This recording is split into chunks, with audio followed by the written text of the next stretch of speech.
Hola, bonita tarde a todos y todas que nos están viendo desde el lugar que nos estén viendo. Bueno, esta es más de la serie de charlas que tenemos preparadas desde Futuro. Yo soy Roberto, miembro de Futuro, y hoy vamos a hablar de la desigualdad y la pandemia del coronavirus. Más concretamente, los efectos que esta pandemia va a tener sobre la desigualdad. ¿Por qué es importante que hablemos de este tema?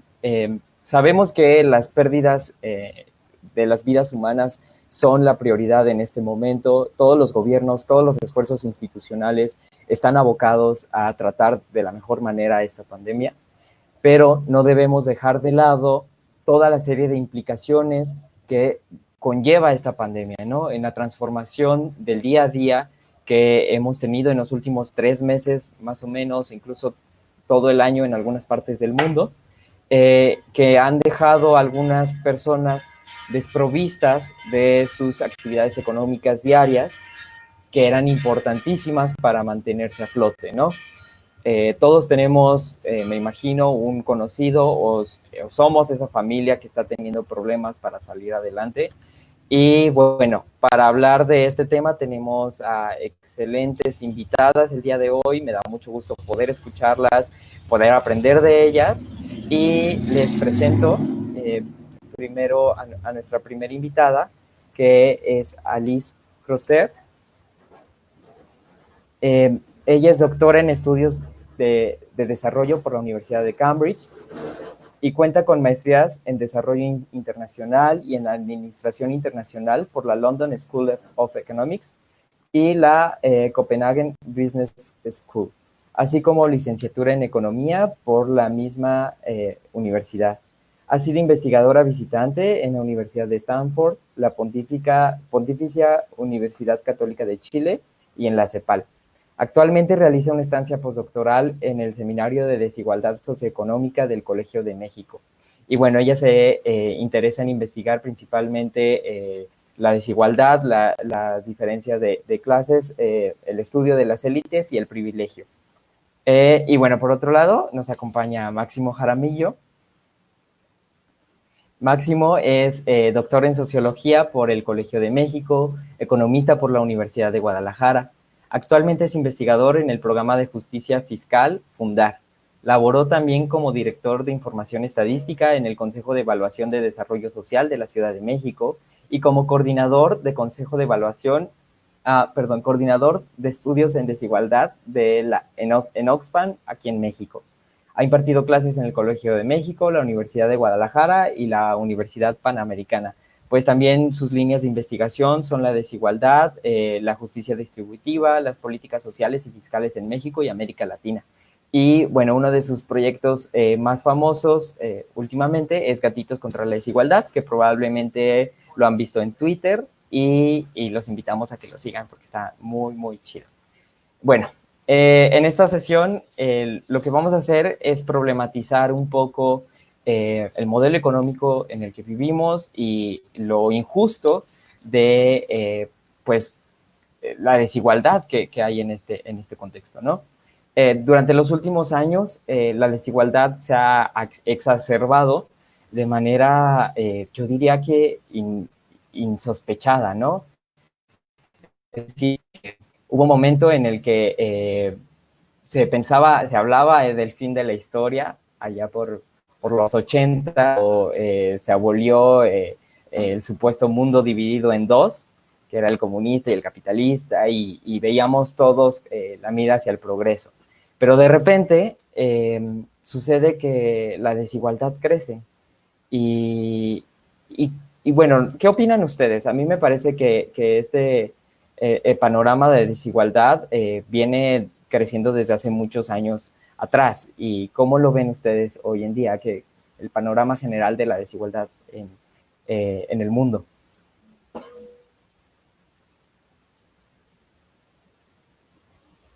Bueno, ¿No todos a la vez, dices o? eh, ¿quién quiere empezar? Máximo, no sé, Alice, si pueden decir algo al respecto como de este panorama de desigualdad justo antes de que inicie el COVID, para ya después decir cómo se acrecienta con el COVID. Perfecto, si quieres yo empiezo con algunas cosas Perfecto. Pues yo creo que tienes toda la razón que esta crisis, esta pandemia está poniendo en relieve problemas que ya se iban avecinando desde hace tiempo, ¿no? Lo que pasa es que esta situación está exacerbando desigualdades que, como tú dices, son injustas y existían y están interrelacionadas entre sí, entonces hay ciertos grupos que están desprivilegiados en varias dimensiones y unas dimensiones sumamente importantes que deja esta crisis, triple crisis, si quieren, económicas, de salud, social, incluso psicológica o psicosocial por lo menos. Lo que deja bien claro es que la sociedad, una sociedad que no tiene un sistema de salud accesible para todos los ciudadanos, es de entrada injusto y en una situación de crisis o de pandemia, o sea, de crisis de salud, sumamente, pues, mal, porque pues hay personas que no pueden acceder a servicios de salud básica, que debería de ser algo garantizado en un país que tiene los recursos, como es México. La otra gran desigualdad que deja clara también esta crisis es, ahora se va a ver mucho más claro con el comienzo de clases, nosotros ya empezamos el semestre este lunes, es una diferencia en educación que sigue existiendo en el país. Y ahí me refiero sobre todo a situaciones que ya estoy viendo con mis estudiantes y también ya me han comentado otros docentes, que hay muchas familias que tienen que compartir ya sea acceso a internet o incluso equipo para varias personas dentro del hogar que quieren estudiar primaria. Otros hijos a lo mejor están en la universidad y los padres tienen que trabajar, ¿no? Entonces es imposible garantizar una situación justa con acceso a educación de calidad para todos cuando hay un sistema tan fraccionado como el que está existiendo ahora y cuando no hay acceso a los medios, ¿no? Y en este caso, los medios son los medios digitales. Y por último, antes de darle la palabra a Max, también el hecho de que algunos se puedan quedar en casa y otros no es profundamente injusto en una situación donde se trata de vida o muerte, literalmente salir de la casa.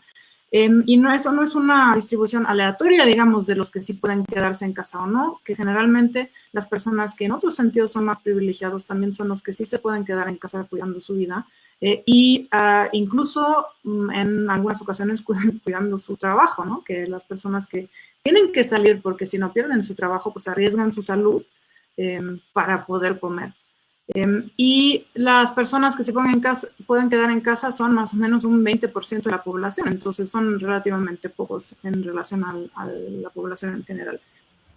Aún los que se pueden quedar en casa tienen una situación injusta cuando no hay posibilidad de cuidar a sus hijos. Generalmente las personas que tienen que cuidar a los hijos en las casas son las mujeres, ¿no? Entonces ahí hay una división de trabajo sumamente desigual. También hay factores de riesgo como violencia intrafamiliar que están subiendo mucho a partir de esta crisis. Entonces el panorama en general no es muy alentador, perdón, no es muy agradable en ese sentido. Y con esas palabras muy fúnebres, vas, Max.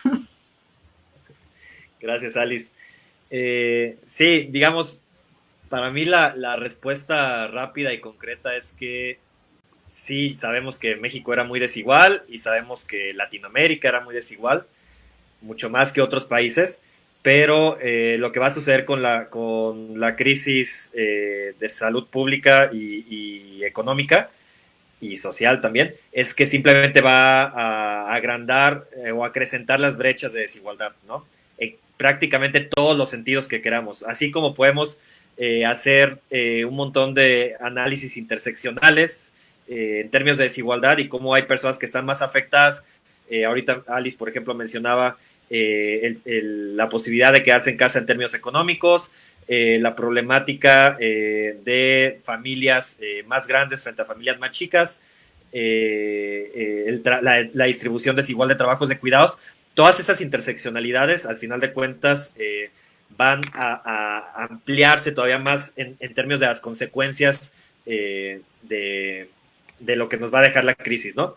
Entonces, a ver, a mí es importante tenerlo claro desde el principio, es que al final de cuentas lo que está sucediendo con la cuarentena y con toda la estrategia de salud pública y de encierro en la que estamos metidos todos y todas, es que es muy similar a lo que sucede con un desastre social. Estos llamados desastres sociales con origen natural, que comúnmente se conocen como desastres naturales, es prácticamente lo mismo. A quienes va a afectar más es a quienes menos tienen o a quienes son más vulnerables, y va a afectar menos o casi no va a afectar tanto a quienes están más arriba, ¿no?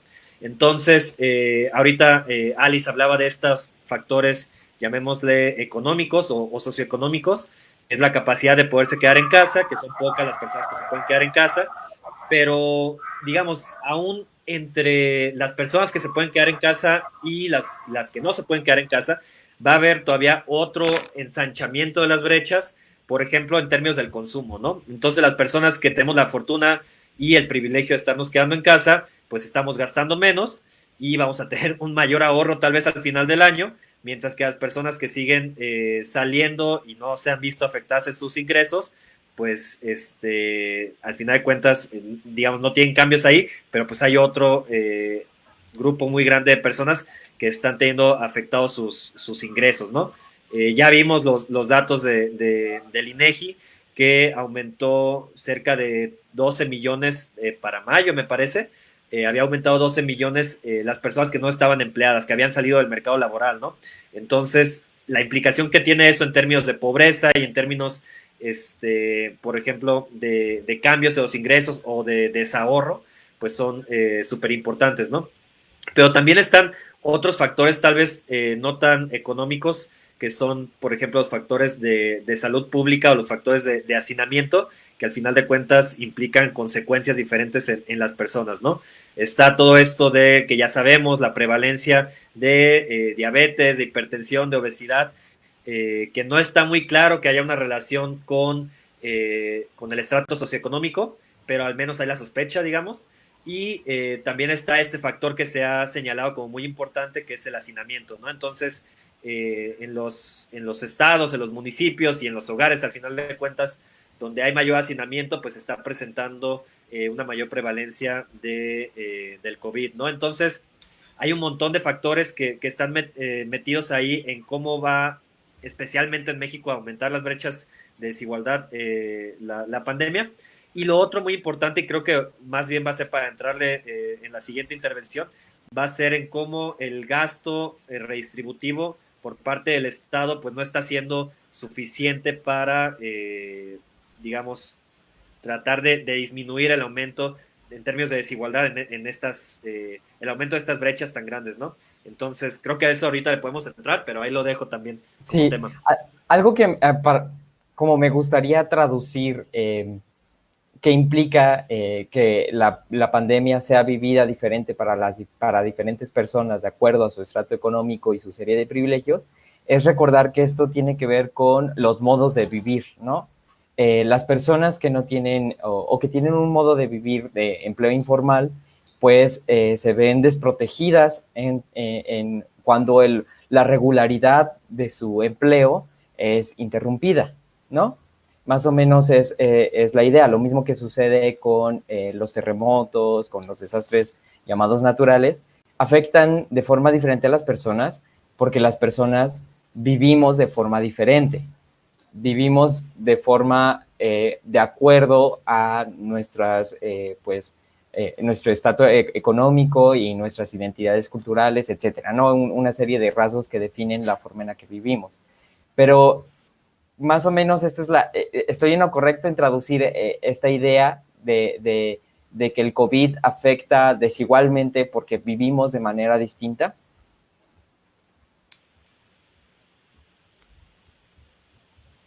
Sí, yo creo que estás muy en lo correcto y además también afecta de manera desigual porque existen las desigualdades, ¿no? O sea, no solo es una cuestión de, llamémoslo estilo de vida, sino que es una cuestión estructural de causas subyacentes que afectan también a personas, pues a lo mejor con una forma de vivir más o menos parecida, pero con algún factor diferente, pues los afectan de forma diferente. Y yo creo que ahí es muy importante lo que ya mencionaron los dos de los desastres disque naturales, que los desastres, bueno, el efecto o el ocaso es natural y de que sea un desastre, eso nomás explicando por si acaso lo que decía Max antes, la respuesta es lo que lo hace un desastre social, pues, ¿no? O sea, si hay una respuesta adecuada o no a la situación por parte del Estado, de la sociedad civil, de las personas, etcétera, pues puede volverse de desastre o no. Entonces, lo mismo también aplica en esta situación, yo creo. Es una situación sumamente delicada y difícil de manejar, una pandemia, un virus agresivo, pero puede ser mucho peor la situación según la respuesta que dé el sector público, o sea, el gobierno, también los individuos, ¿no? Entonces, una cuestión es que la gente salga a la calle desprotegida y que se siga reuniendo, y otra cosa es que no haya un apoyo para las personas que no puedan protegerse y quedarse en casa. Y eso ya corresponde más a la parte del gobierno, ¿no? Y ahí está un poco esa pregunta también la que ya mencionó Max, que cuál es la respuesta que se debería hacer para cambiar o para ameliorar, digamos, los efectos que tendría esa crisis en una situación ideal. Y ahí pues me interesa mucho escuchar lo que propone Max en términos de redistributivos. Yo creo que una respuesta inmediata y necesaria es un ingreso mínimo, aunque sea temporal, para pues precisamente crear una red base de seguridad para esas personas que están afectadas, que perdieron su ingreso o llegaron a la situación de pobreza. O entonces, si tuviéramos un México o un mundo en general que fuera mucho menos desigual, los efectos del coronavirus serían otros, ¿no? Totalmente distintos. Esa es más o menos la gran pregunta que me gustaría hacerme. Y un mundo totalmente distinto, mucho menos desigual, ¿cómo sería? Esa es más o menos la pregunta. Es decir, la economía que necesitamos es una que sea totalmente distinta, mucho menos desigual, porque lo que esta economía nos trae es una injusticia tremenda, ¿no? Donde personas mueren directamente de acuerdo a una posición aleatoriamente otorgada al nacer. Y bueno, en fin, ¿cómo imaginarían este mundo totalmente distinto que sea un poco menos desigual? Ya nos adelantabas un poquito, Alice, quizás esta idea del ingreso universal vital mínimo puede apuntalar hacia ello, pero ¿qué otras herramientas podríamos imaginar en un sistema económico alterno a este, ¿no? Vas, Max. Va, nada más antes de entrar a eso, digamos, siguiendo lo primero que estabas diciendo, Roberto, si la pandemia hubiera pegado en un mundo utópico, totalmente igualitario, yo creo que lo que hay que apuntar es que lo primero es que los efectos habrían sido aleatorios, lo cual no está sucediendo, es decir, estamos viendo, había datos, por ejemplo, en Estados Unidos, en varias ciudades, que era mucho mayor el porcentaje de personas afrodescendientes, afroamericanas, que estaban muriendo frente a lo que allá llaman blancos, ¿no? Entonces, ahí estaba viendo pues un efecto totalmente desigual, pero además de ser aleatorio, si hubiera igualdad, digamos, previa al impacto del COVID, el impacto en general hubiera sido menos, porque más personas hubieran podido quedar en casa, porque a lo mejor más personas hubieran tenido acceso a salud y hubieran sido atendidos mucho más rápido o atendidas, digamos, previo a llegar a un estado muy crítico en salud. Entonces, nada más esas dos cosas, digamos. Si hubiera una mayor igualdad o una igualdad utópica, pues hubiera sido el efecto aleatorio y en general hubiera sido menor, ¿no? Eso por un lado. Y por el lado de, digamos, de hacia dónde o qué hacer respecto a esto, qué se podría hacer respecto a esto en términos de políticas públicas, a mí algo que se me hace súper interesante es lo que están mostrando las encuestas a nivel mundial en términos del apoyo a ciertos programas sociales, a ciertas políticas públicas.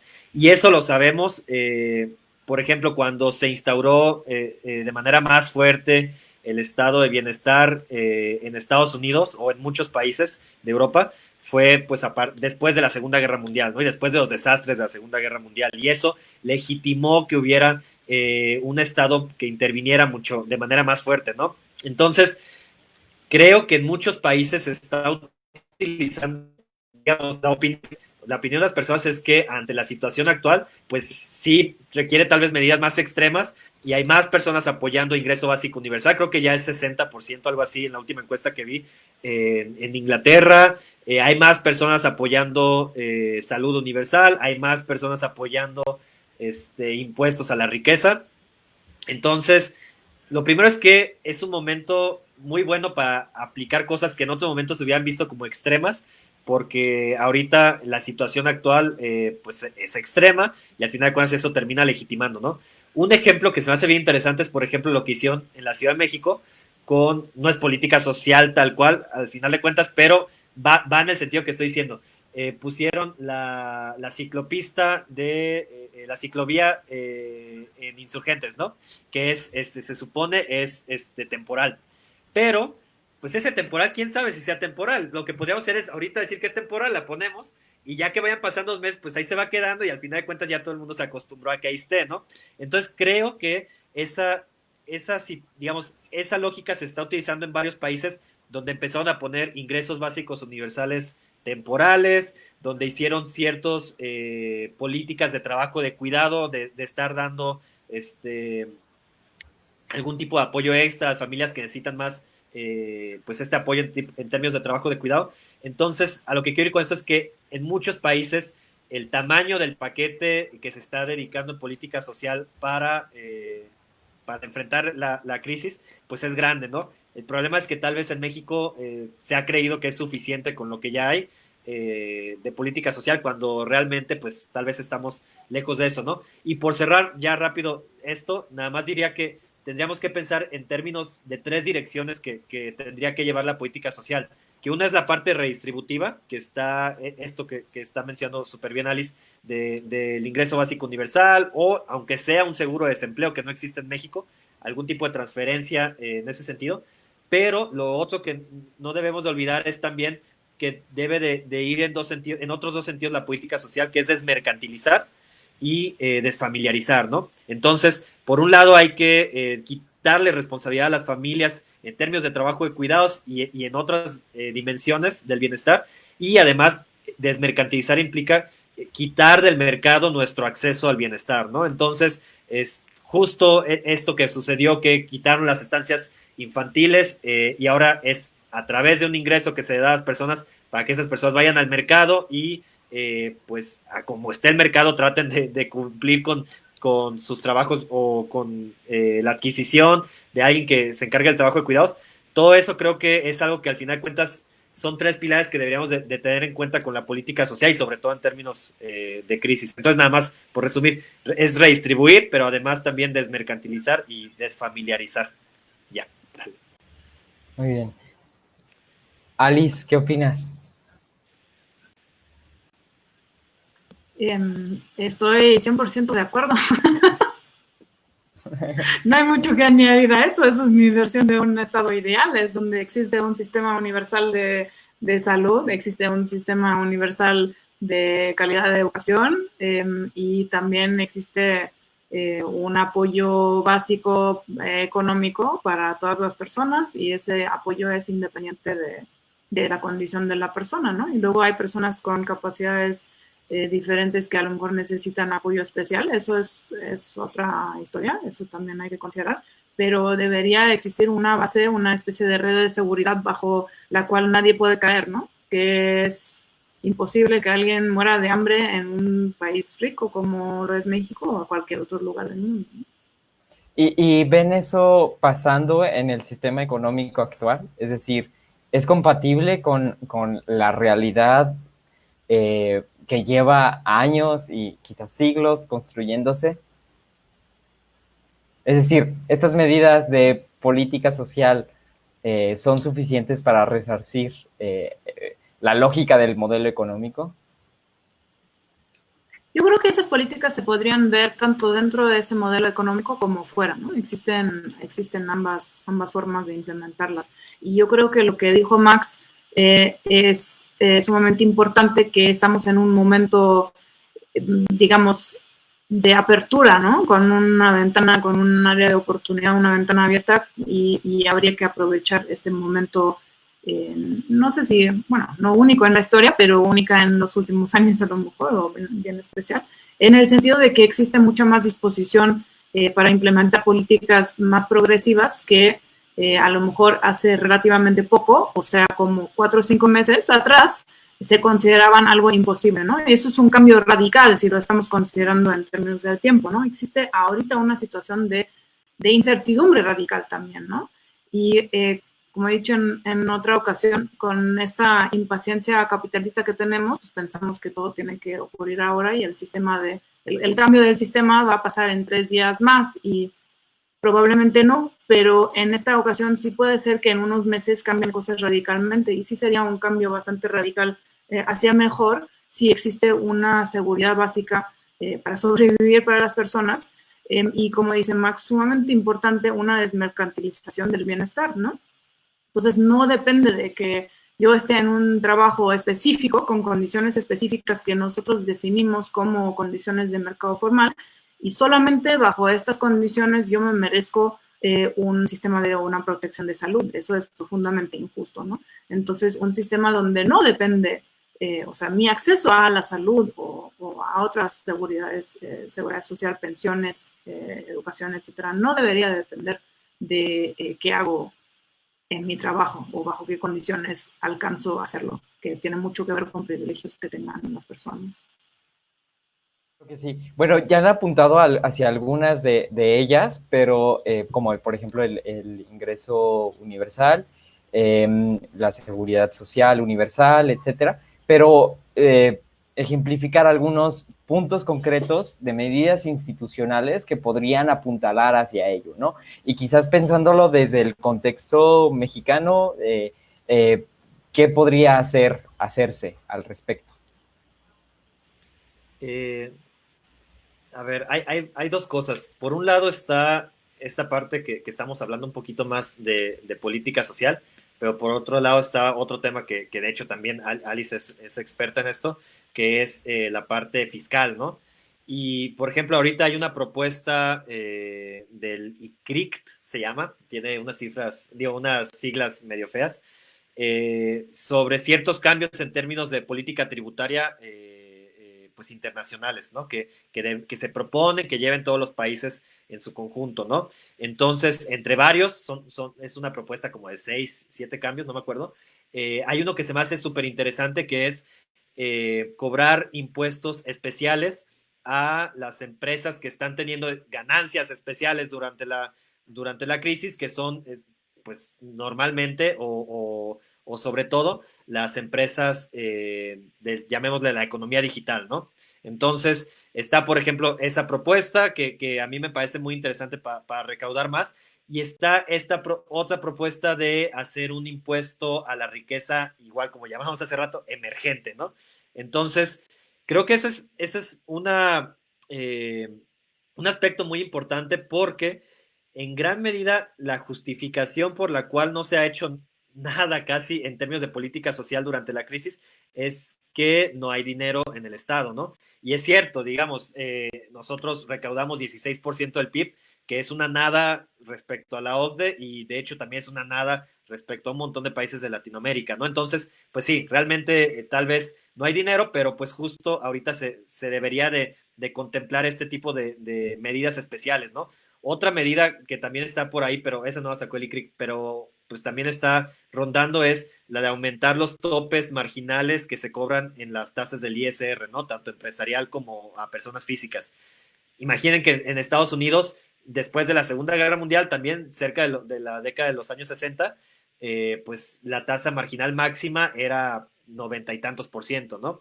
Y ahorita, pues aquí en México es 35% y además la efectiva es del 18%. Entonces, como que por ahí va otra set importante de las políticas públicas en general, redistributivas, y más hacia el lado de lo que estaba mencionando sobre el ingreso básico universal, pues al final de cuentas está esa propuesta que ya está en Cámara de Diputados y en Cámara de Senadores sobre el ingreso vital único, pero pues si no hubiera eso, también está por ahí rondando otra propuesta de un seguro de desempleo, ¿no?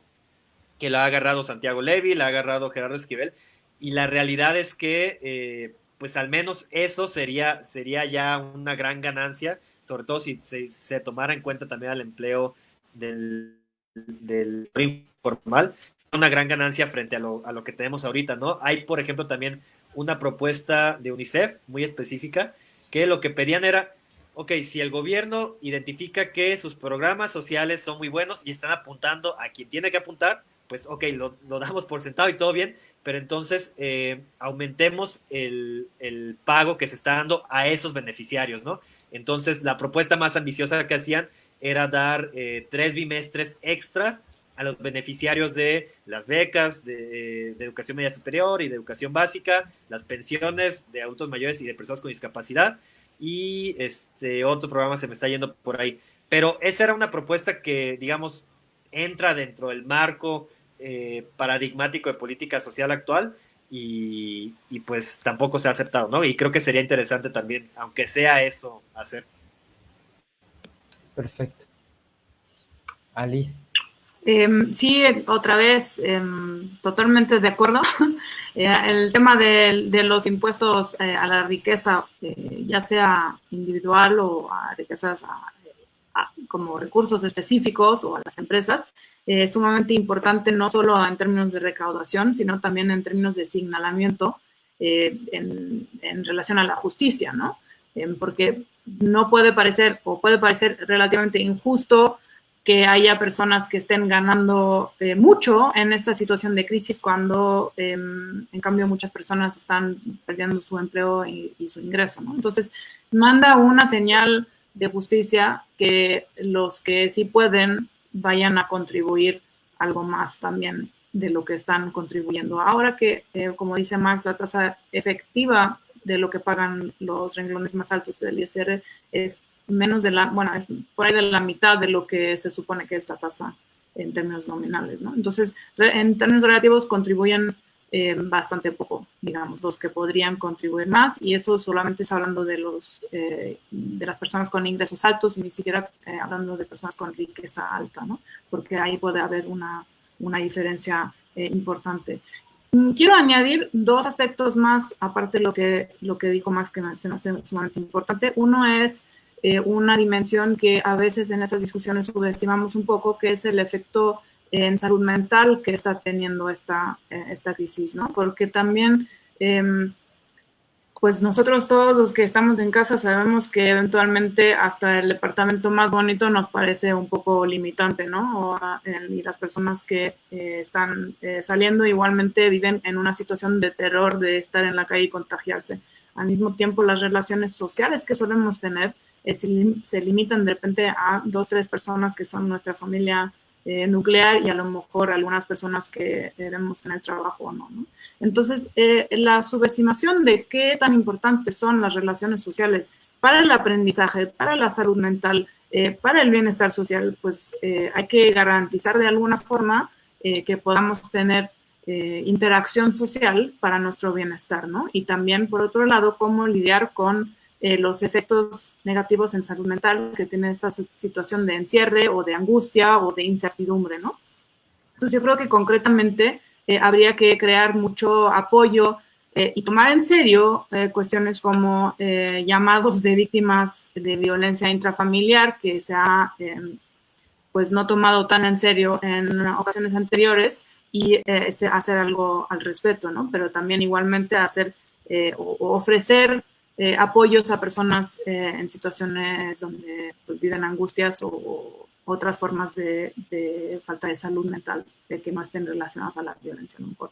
Y el otro punto se relaciona con las oportunidades, como emparejar un poco las oportunidades que tenemos las personas aún en esta situación de confinamiento, por ejemplo, en el aspecto tecnológico, ¿no? Eso es algo que a lo mejor se podría mejorar relativamente fácil usando las redes que existen. O sea, ya hoy en día casi todas las personas tienen acceso, bueno, muchas personas tienen acceso a por lo menos teléfonos celulares, y pues aumentar la información escolar, digamos, por ejemplo, o la educación que puede llegar ahí, y también ofrecer servicios pues bajo estas tecnologías, aumentar el acceso a esas tecnologías para que por lo menos las personas tengan ese acceso mínimo a servicios cruciales que pueden ser consultorías pues, de salud mental y física, educación y pues temas en relación a lo mejor a sus trabajos o negocios que necesitan pues apoyo, ¿no? Entonces yo creo que eso es algo que relativamente fácil se podría hacer, por lo menos para ameliorar la situación, si no quitar el problema. Perfecto, muchas gracias. Bueno, pues ya vamos a la ronda de, pues si tienen comentarios finales, agregarlos. Pero en esta ronda a mí me gustaría iniciar, porque tengo que confesarles que hace algunos días que vi una película y que he estado leyendo, pues obviamente de este tema, me he sentido muy desolado, ¿no? O sea, creo que muchos nos hemos sentido así, sentimos que viene un panorama muy duro. Y no es que vaya a ser distinto, pero después de escucharles me queda claro que aunque venga un panorama muy desalentador, también se abre la oportunidad para discutir cosas que antes no estaban puestas sobre la mesa, ¿no? O era más difícil ponerlas sobre la mesa, ¿no? Entonces, bueno, esa es mi reflexión final de esto. Creo que la desigualdad es uno de los grandes problemas de nuestro tiempo. Lo asumo como personalmente como el problema más grande. Y el coronavirus no ha hecho nada para disminuirlo, sino al contrario, para acrecentarlo. Pero hay que recordar siempre que en las situaciones de crisis y en las situaciones más adversas es cuando mejor nos podemos organizar colectivamente, cuando salen la creatividad de nuestras comunidades y nuestras colectividades a sobresalir. Entonces, me recuerda eso un poquito esta charla, ¿no? La gran capacidad que hay para resistir y para hacer una nueva normalidad que no sea igual a la anterior, sino mucho más justa. Y bueno, esa es mi reflexión final. Me gustaría escucharles a ustedes. Me encanta la idea. Yo creo que hay que aprovechar esta situación para precisamente crear una nueva realidad, ya sea normal o no, que sea más justa y más inclusiva y más equitativa. Sí, también la verdad es que me gusta mucho la idea y debo confesar que yo fui de los que al principio, cuando los primeros que se estaban contagiando eran quienes venían de Italia o también hablaban del meme este muy chistoso que hablaba de que era un virus que más bien iba por los boomers, en términos de justicia intergeneracional, de primera parecía, o algunas personas creían que a lo mejor iba a ser un virus igualador, hasta decían, pero más bien es justo lo contrario, no es desigualador. Entonces, creo que sí, justo lo que está diciendo Roberto y Alice, pues ahorita el contexto es que se puede poner en duda, o es más obvio o más fácil poner en duda la legitimidad de la desigualdad, ¿no? Porque ahora sí puedes decir, bueno, pues él se quedó, voy a caricaturizar todo y todo entrecomillado, él se quedó pobre porque su empleo era tener un gimnasio o era empleado en un gimnasio y pues cerró y eso quién sabe cuándo vaya a abrir, ¿no? Entonces, pues no es su culpa. Y entonces ahí se pone en duda más fácilmente la legitimidad de que ahora esa persona esté en pobreza, ¿no? Insisto, estoy caricaturizando, pero creo que sí, lo que tenemos que hacer es justo tratar de aprovechar este momento para eso, para tratar de pegarle a la legitimidad de la desigualdad y a partir de ahí todo debería de empezar a caer por su propio peso, debería digo, a lo mejor es muy utópico esto, pero pues al final de cuentas eso pues facilita que estemos más de acuerdo con ciertas políticas sociales, con ciertos impuestos, con no creer más o tan fácilmente en la meritocracia, etcétera. Entonces, nada, creo que eso es lo único que resaltaría. Para poner la legitimidad de la desigualdad y a partir de ahí seguimos. Pues perfecto. Muchas gracias a ambos. Ha sido un gusto poder escuchar de ustedes y aprender. Tenía muchas ganas de que sucediera esto. Y igualmente. Gracias. Vamos a seguir con estas charlas en futuro para que sigan al pendiente en nuestras redes sociales. Los invitamos a conocer más de este movimiento y pues a deslegitimar la injusticia. Gracias, adiós. Gracias. Bye, bye. Gracias. Hasta luego. Un gusto.